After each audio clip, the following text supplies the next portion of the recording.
And that was one of the worst days of my life, to see that happen to my dad, see my sister and my mum there crying their eyes out. But that was also the best day of my life, because in that moment and a week or so after, all day, every day, what went around my head was, I'm a loser. I've let my dad down. I'm doing nothing with my life. I've got all this opportunity. My dad's educated me. I'm scared. I'm lost. I'm lonely. What am I going to do? But I was motivated to do something to make my dad proud, was the initial motivation. Welcome to the Susan Sly Project, where entrepreneurs rule, startups launch, and the side hustle becomes the main hustle. Ladies and gentlemen, your host, Susan Sly. Well, hello, everyone. I want to ask a question. What would happen if you were over 50,000 pounds or 68,000 US dollars in debt? Would you sit there and cower? Would you hide your head under the pillow? Maybe you are in that place and you're wondering, can I really get out? Well, my guest today was there. 5 years later, became a multi-millionaire. He is incredible. He holds the world record as a speaker, which is insane. He has 6 Amazon bestsellers. He was just appointed to the board of the Prince's Trust, which is like, oh. And on top of that is a global podcast host, a top podcast host. He's interviewed some of the most famous people on the planet. And he's carving out some time just to hang out and talk about entrepreneurship, how we overcome challenges, and what it really takes to become a multimillionaire. So Rob Moore, thanks for being here. And thank you for having me on the show. This is my favorite subject, entrepreneurship. So I've got all evening, all day, all week. Well, thank you again for being here. And I want to just jump right in. There are people listening right now who are in debt. Student loan debt is prolific. Credit card debt is prolific. And they're listening and they're saying, well, I have a job, I have a business. How do I really turn it around? How did you do that? So what happened was, I went through school traditionally, got good grades, but never wanted to do anything that schools catered for. There's a debate, should you go to college? Should you start your own business? Well, if you want to be a doctor, a dentist, a lawyer, an accountant, I think going to college is great, but there was nothing I wanted to do or be. I felt quite lost. So I just went and did a degree in architecture, which was weird because it was only because I could draw well.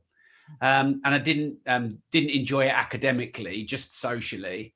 Then I left university unsure of what to do. And my mum phoned me up just literally a few days before the end and said, can you come and work at our pub for a bit? Because Dad doesn't seem himself very much a family business that turned into. So I ended up working there for 3 years. I only meant to work there for maybe 3 weeks or 3 months. And it was comfortable, but of course you don't earn much working in a pub just serving beer. And on December the 15th, 2005, my dad, at 1 o'clock on a Sunday lunch in a very busy pub restaurant, had this massive nervous breakdown. So I managed to get him out of the actual pub because there are about 100 customers in. It was all bustling and it was freezing outside, but, warm inside. My dad had a carvery, so you have the beef or the turkey that he'd carve for you. And he just went like possessed, like, when someone's almost possessed and their eyes are glazed or sort of at the top of their head. And we all knew something was up, but we didn't know what. And he wouldn't talk. So I was going, Dad, and couldn't get anything out of him. So I managed to pull him outside of the pub. And then he started squealing and sort of spitting and dribbling. And I thought he was having a heart attack or something. And the police turned up in a little reinforced van. And I think someone had called the police. He still had the carving knife in his hand. He wasn't threatening. And they beat him up. They beat him to the floor. They tied him up and they put him in the back of this police van. This was December the 15th, 2005. And December the 15th is also my dad's birthday. And my dad had worked really hard for 35 years in pubs, bars, clubs, hotels, restaurants, to put me and my sister through a good education, to try and give his family a good life. And I think it had just beat him down. He's in Northern England, and in Northern England, they're quite well known for not being emotional, strong on the outside, but they hold and bottle in things a lot. And as we know now, we have the information now to know that that's really bad for your mental health. And my dad was too proud to ever admit any vulnerability. And so he suffered, really suffered. And, 15 years later, he still has bipolar, he's still heavily medicated. And that was one of the worst days of my life, to see that happen to my dad, see my sister and my mum there crying their eyes out. But that was also the best day of my life, because in that moment and a week or so after, all day, every day, what went around my head was, I'm a loser. I've let my dad down. I'm doing nothing with my life. I've got all this opportunity. My dad's educated me. I'm scared. I'm lost. I'm lonely. What am I going to do? But I was motivated to do something to make my dad proud, was the initial motivation. In the interim, I'd been also doing some art on the side, making a little bit of sort of part-time money, but not enough to make a living. And the gallery owner had been saying to me, you should get into real estate. And I was like, oh, I'm skinned. I'm an artist. I like Rage Against the Machine. Well, I'm never getting into real estate. And actually, I was just scared. And I went to him that week after, or that week when my dad had his nervous breakdown. I said, I need to do anything, get into real estate, give me some books. What do I need to do? So I got Think and Grow Rich, Who Moved My Cheese, Richest Man in Babylon, Rich Dad, Poor Dad, all the classics. And I went to this property networking event, and I was like what do they say? A duck out of water. I had sort of spiky hair, rock star look, not the right look for a real estate networking event. But at the end, I met a guy who was really interesting. And fast forward to today, he's still my business partner today, 15 years down. We have about a $50 million, if you translate the currency, property portfolio. We're developing about 142 units right now. We also have about a $30 million training company in the UK. I've retired my dad. I bought him a car. I bought him a house. Which is one of my most proud things I've ever done in my life. Like you just said, I got made a Rise board member of the Prince's Trust. And so I've given you sort of like the start and the end. In the middle, how did I turn it around? I got into personal development, which got me into sales and marketing, which got me listening to all the audiobooks. So back then it was CDs, if anyone remembers CDs. I remember cassettes, Rob. You're old school like me. You remember the tapes. Yeah. I do. Yeah. And so what I did was, evenings and weekends, I used to go out viewing houses, literally going and walking in the dark, looking at houses with this chap I met. But in the day, we both got a job in a property company. And because it was quite small and boutique, we were literally number 2 and 3 in the company. And we learned everything that year. We learned how to source, manage, refurb. It was a really good education. Now I always say to people, they say, should you go to college or should you start your own business? Go and work for an entrepreneur for a year. That was like the best college degree ever. And in that year, I sold properties for him. I got myself out of debt selling properties for him. My business partner and I, we bought 20 properties on the side for ourselves. I paid off all my debt. I paid off my car loan and got myself straight. That is an amazing, amazing story. And how's your dad now? He's still with me, which I'm really grateful for, Susan. Every day I think my dad's still here, because when he was 48, 50, he looked like he was 35, and he had that hustle and that glint in his eye. When he was 55, he looked 70, and we've nearly lost him a few times. He's heavily medicated, and he's 77, and he's definitely looks 77. But my dad is a fighter, and he's still here. And he came. It was my birthday yesterday, and he came over, and because we can't even interact with our parents because of lockdown, but he stood on the porch and had a chat. And he doesn't say much nowadays, but he doesn't need to. So I'm just really grateful he's still here. It's happy birthday, by the way. Thank you. Growing up in a family business like a pub, I grew up in a family restaurant, and with a Chinese Canadian father, and you don't show emotions and you work your arse off, right? And thank you for saying arse like we do in England. I'm a Commonwealther, so but that work ethic. And I want to ask you, do you think there are a lot of people who dabble in real estate, they dabble in entrepreneurship. Only 1% of the 1% ever make $1 million a year. do you think that your work ethic in the pub and as a kid being raised, by an entrepreneurial dad had something to do with your success? Yes. But there's another driver here.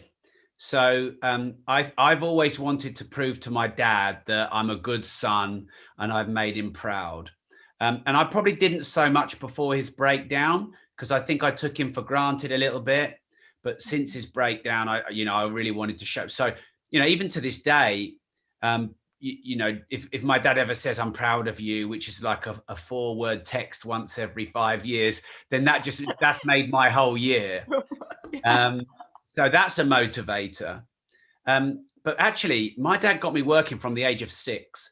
I used to what we call bottling up in the pub, which is going down to the cellar, which was a really steep ladder into the cellar, bringing up all the crates and reloading all the shelves for the next working day. And I loved it. And he'd pay me in cash, and I'd empty the pool tables and the fruit machines and the ping pong machines, the table ping pong, a pinball, I think they call it, and count all the money and bag all the money up. And I was just looked at Dad going, I love this. I don't want to go to school. Just let me do this. And he used to take me around doing things like that. He used to take me to auctions when he used to go and buy pubs and, all of this sort of, he'd buy all the kitchenware and everything. And this was probably from age 6 to 11. Mm-hmm. And I think that gave me the entrepreneurial flair.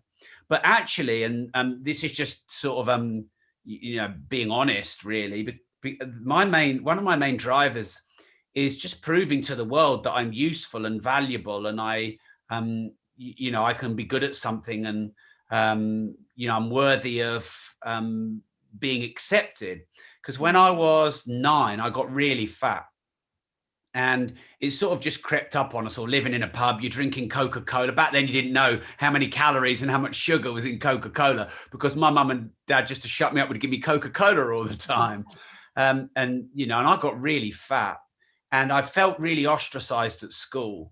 I was definitely bullied, but I think I thought I was bullied more than I was, because anytime someone would whisper or look at me, I just assumed they were, saying all the cruel things about me being fat. And I was the fattest kid in school in my year. Now, when you're the second fattest kid, you can the butt of the jokes are on the first fattest kid. The second fattest kid doesn't get as much, and I got it all. I hated like all the sports days, because the kit would never fit me, and my belly would hang out the bottom. The showers, because back then everyone had to have showers together, and I just used to embarrass me. The swimming in the tiny trunks. I hated it. And I cried to my mum every weekend. Not my dad.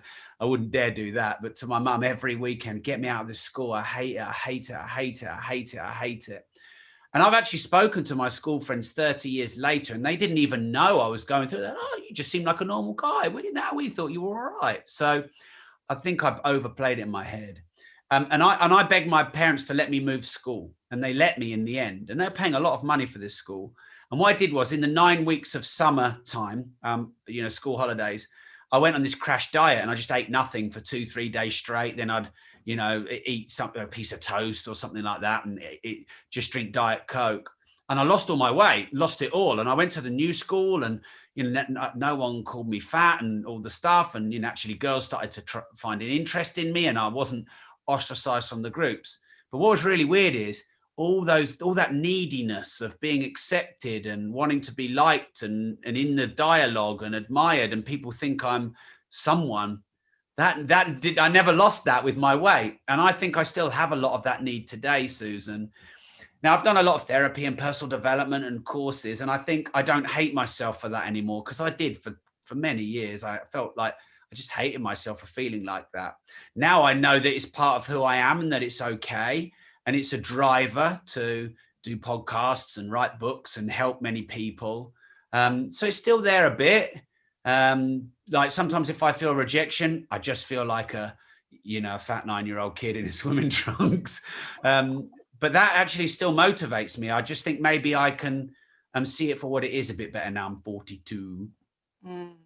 Well, we were introduced by a mutual friend, Mark Victor Hansen, and Mark said to me, you and Rob have a lot in common. And what you don't know, this is only our second conversation, to all of you watching and listening. I was the fattest kid in my grade. Oh, And wow. I was bullied and beaten up. And the Oh, same you thing get it. between You grade get it. 6 and grade 7, I just stopped eating. And a lot of kids listen to the show. So Rob and I are not saying do this, but I did that. And I would run twice a day. I had a paper route. I'd run the paper route in the morning. I'd run again after school, and also playing football or soccer, depending if you're where you are. And I lost all the weight. And I came back to school in grade 7, and suddenly I wasn't being picked last for softball. I wasn't being called, they used to call me Bubba Sue.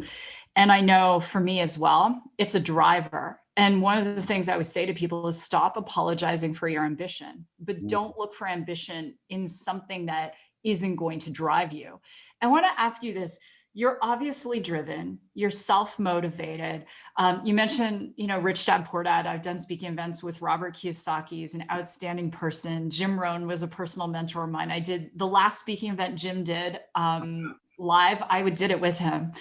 And so all of the books, all of the self-motivation, someone listening might say, Rob, I've attended seminars, I've read books, but I'm still struggling finding my motivation. I was talking to a client earlier today, and she said, I think I'm afraid of success. What do you say to the person who's watching or listening somewhere in the world who says, I've read the books, I've gone to the seminars, and I don't have a $50 million real estate empire. I'm not successful. What do you say to that person? Okay, I'm going to answer that in 1 second. I just want to say, I can obviously feel you with the being overweight, and you look amazing now. So that's great. And here's a little shout out to all the misfits, the crazy ones, and the people who have experienced something similar.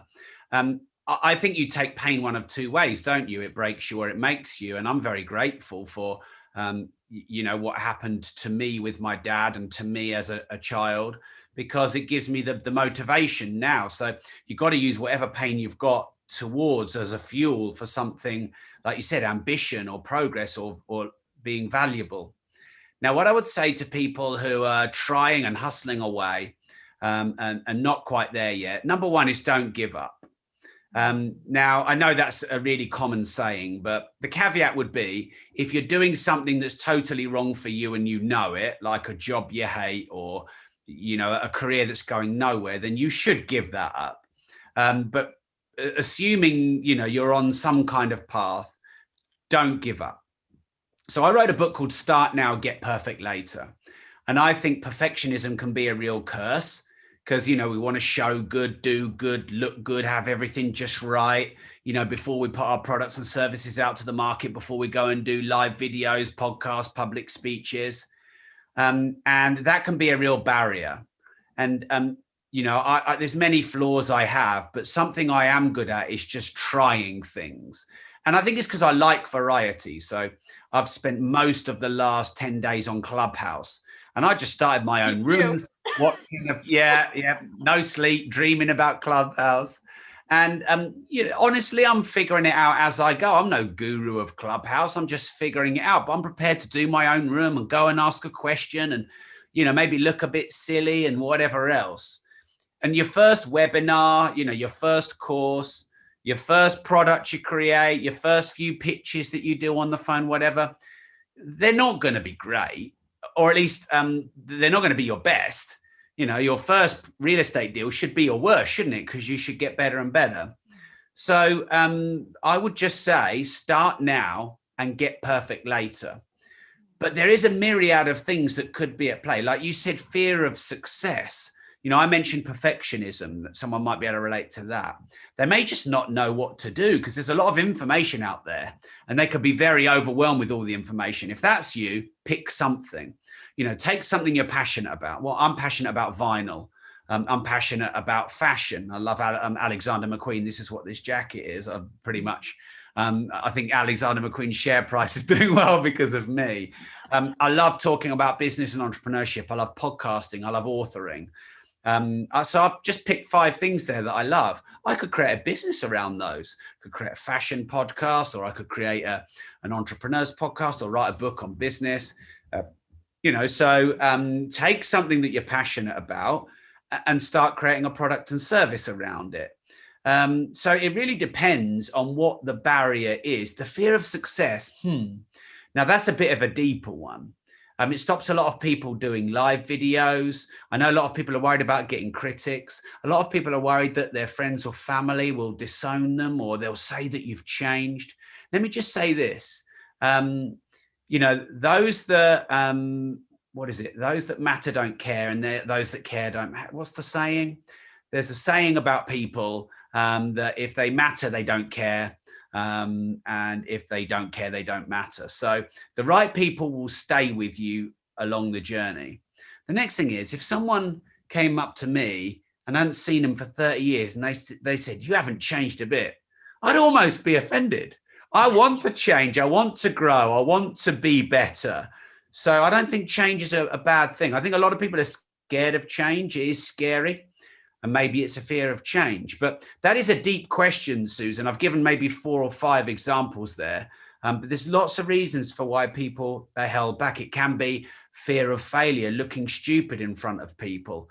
One thing I try and do, and I really live by this, I take my work very seriously, but I try not to take myself seriously at all. When my trolls take, I had this hair when I was 21 and I've just styled it again. I'm 42. I shouldn't be having a 21-year-old haircut.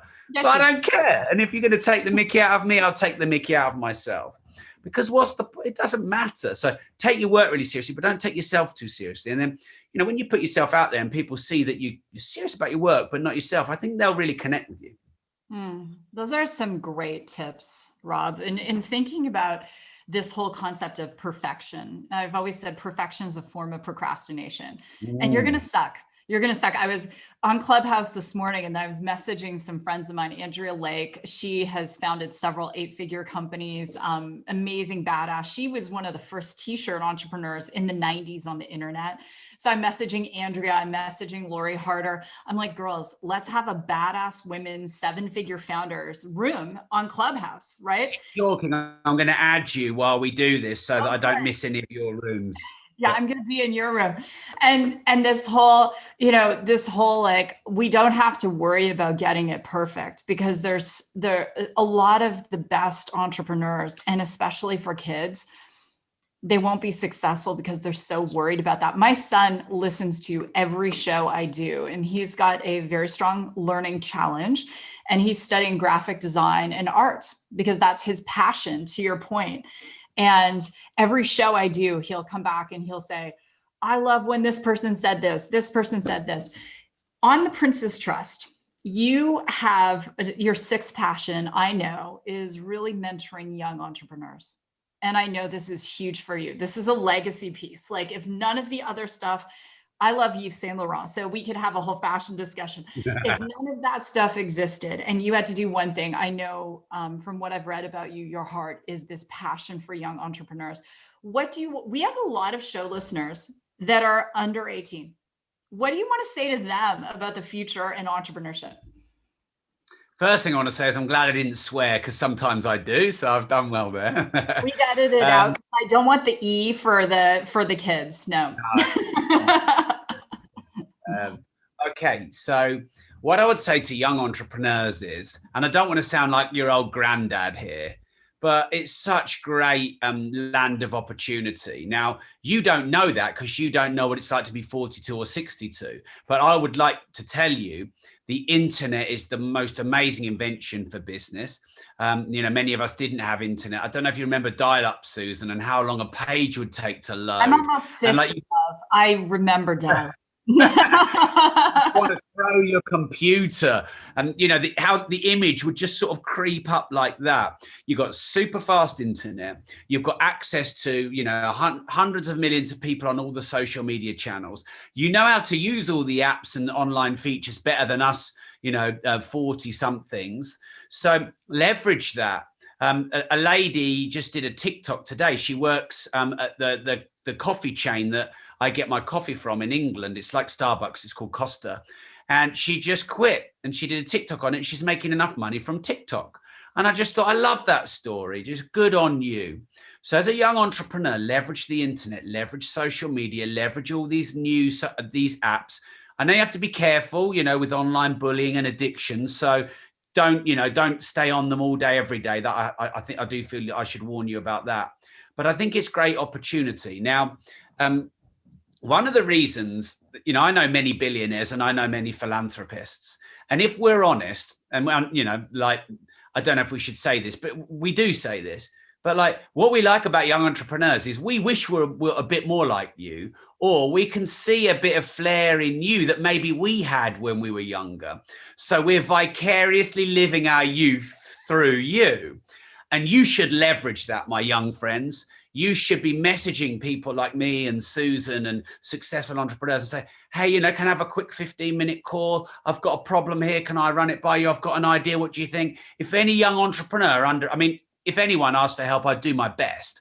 But if someone under the age of 18, had the gumption and the courage to message me, I'd be straight on there helping them, WhatsApping them, because we want to vicariously live our youth through you.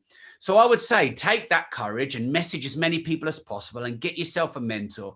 I was nearly 30 before I got a mentor. And if I'd have been nearly 20, I'm might have been a lot more successful than I am now. So that's what I would say. I think it's a great opportunity to be an entrepreneur. That young lad, Ryan, who unboxes those toys, the Ryan's Toy Review channel. That was the highest grossing YouTube channel in 2019. I think it was $24 million. You take a kid, you take a passion that a kid has, and you take social media, and you have a great business. That is so beautiful. And I love what you said about mentorship. And okay, the secret is out, about you do your hair. My daughter Avery, she runs TikTok accounts for brands. And so at our house on a Sunday, we'll have Kieran O'Brien, who's a automotive influencer. We'll have Jeffrey, who owns JR Garage, which is a huge YouTube channel in the automotive space. Casey Adams, #1 podcast in the world for Gen Z or Gen Z. And these young people, and I'm constantly inspired. And I have to say, it has driven me to get out of my comfort zone because I was complacent in my career. And when I was in my 20s, I did radio, I did television, I was fearless. And then I stepped away from it because I told myself, I'm like, well, what do I have to say that anyone's going to be interested in? Is it just blah, blah, blah? And then I said, screw it. I'm just going to put myself out there and whoever's going to listen, whoever's going to watch, whatever. And I feel very grateful because every time I get to interview people, I get to learn. And I think that's the other thing is don't have an ego. Wayne Dyer was a friend of mine and he said, ego stands for edging God out. And I know, Rob, you are constantly learning, which is outstanding. Last question I have for you. So here you are, newly 42. And I had Jesse Itzler on my show a year and a half ago, and Jesse was turning 50. And I said, Jesse, what are you going to do for your 50th birthday? And he said, well, I am going to learn 50 new things. And so I'm turning 50 next year. And I am asking everyone, what I want to have 50 new experiences. If you were going to suggest an experience for me turning 50, what would it be? Wow, what a question. Well, I'll tell you what I did for my birthday, and that might take us somewhere. So I just did a raise for my Young Entrepreneurs Foundation and just asked for people to donate some money on my birthday to that. And we raised pretty much $20,000 just from my friends. So I thought that was a lovely thing to do. Use your birthday to raise for a worthy cause. That might be a great thing. Because obviously that's meaningful, isn't it? Now, I'm not a drinker. I'm not a partier. So I'm not going to recommend that because you're asking me. And of course, I'm getting to know you, which is really fun. But I'd be a bit bold if I gave you, too much of a suggestion because I don't know you.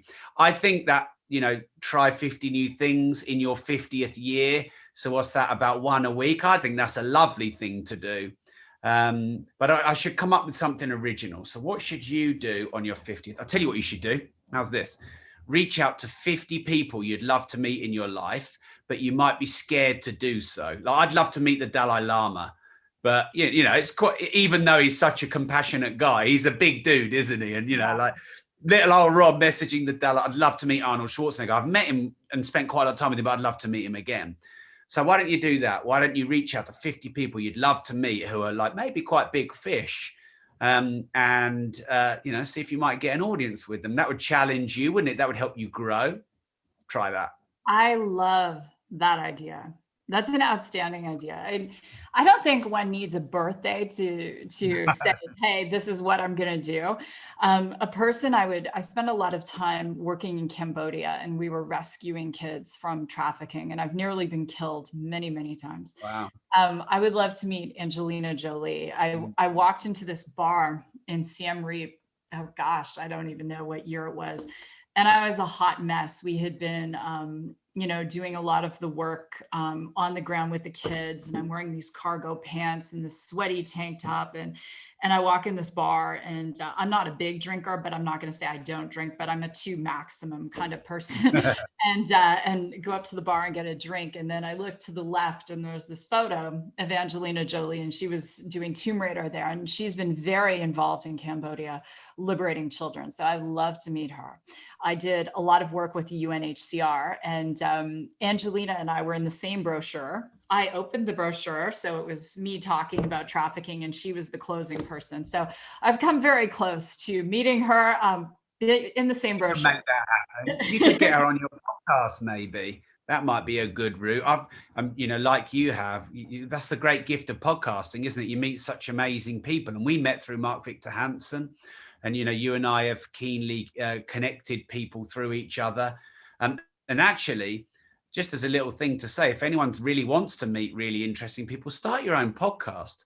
I remember I wrote the book Start Now, Get Perfect Later, and the most famous UK entrepreneur alive today is probably Richard Branson, and he says, screw it, let's do it. And I say, if you don't risk anything, you risk everything.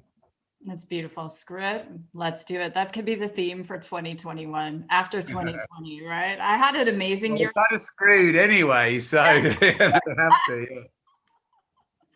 Well, Rob, thank you so much for being here. I will be in your clubhouse room. And if people want to connect with you, he is the voice and the brain and the hair and the Alexander McQueen behind the Disruptive Entrepreneur. And what's your preferred method that people can connect with you? Oh, anyway, on any social media, I'm on all of them. I do check my DMs myself. I do, of course, I have to have people manage my messages, but I do check my DMs myself. So Facebook, I'm very active on doing Facebook Lives, anywhere. And you can find all my books on Amazon and my podcast, The Disruptive Entrepreneur. Yeah. All right. Well, Rob, let's make it an amazing 2021, my friend. And should your dad be listening, I'm sending him much love. And with that, this has been another episode of the Susan Sly Project. If this has been great, Rob and I are bold. Give us a 5-star review. Share it on your social. If you tag it on your social, I respond to all of the tags. If you share it on your story, I will see it on Instagram. And so with that, God bless, go rock your day, and we'll see you in a future episode. Ladies and gentlemen, this has been another epic episode of the Susan Sly Project. For more tips, strategies, and ideas, visit www.susansly.com.